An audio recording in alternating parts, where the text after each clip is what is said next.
Have you ever watched a duel and thought, there's no way that Yugi can win this? That's exactly how I felt the first time I watched Yu-Gi-Oh! Versus the Rare Hunter. As a kid, I thought I'd already seen the strongest monsters in Yu-Gi-Oh! Blue Eyes White Dragon, Dark Magician, Summon Skull. But then the mysterious duelist appeared, and he wasn't trying to summon a monster at all. He was just trying to collect all 5 pieces of Exodia. And suddenly, every draw phase felt terrifying.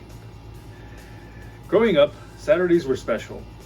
Before the show even started, my older brother and I would spread our cards across the floor and duel while we waited.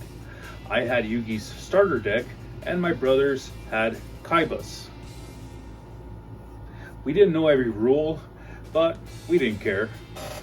Watching this duel felt different. For the first time, I wasn't sure the hero was going to win. Now, the rare card hunter wasn't trying to be loud or dramatic.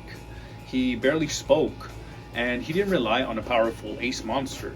Instead, his entire strategy revolved around drawing cards and until all 5 pieces of Exodia reached his hand. Back then, the idea completely blew my mind. I didn't even know how you could win a duel without attacking. So every turn felt more intense than the last. One Exodia piece, then another. Soon, it was 3, 4. As kids, we were counting right along with him, hoping the next draw wouldn't end the duel. Then Yugi noticed something strange. The cards were counterfeit. That twist made Battle City feel even more dangerous. Not everyone was playing by the rules, and more duelists would do anything to win. Was it cheap? Not anymore! But instead of panicking, Yugi stayed calm. He focused on trying to disrupt the Rare Hunter's strategy before Exodia could be summoned. That's what made Yugi such a great duelist. He didn't rely on just powerful cards. He also relied on making great decisions when it mattered.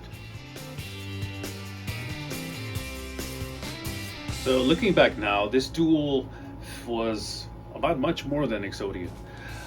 It introduced many of us to the idea that Yu-Gi-Oh! Wasn't only about summoning the biggest monster. Deck building mattered, strategy mattered, playing several turns ahead mattered, planning accordingly mattered. It completely changed how I looked at the game. How many of us wanted to immediately build an Exodia deck after this episode? I know I did. Whether it actually worked, that's another story. Good today, people who have never watched Yu-Gi-Oh! Still recognize Exodia. That's how iconic this duel became.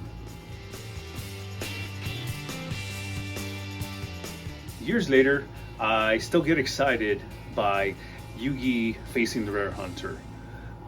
The music, the suspense, watching every draw phase, wondering if the next card would complete all 5 pieces of Exodia. It still captures the same feeling like I had as a kid sitting in front of that TV. That's why I love revisiting these classic duels. They don't just remind me of great moments in anime. They remind us of our own childhood. Now I want to hear from you. Did this duel make you want to build an Exodia deck? Or do you think another Battle City duel was even more unforgettable? Let me know in the comments. I respond to all of them. If you enjoyed watching this Yu-Gi-Oh! Classic, don't forget to hit the like and subscribe button and like this video to get new duels every week. I'm Chris.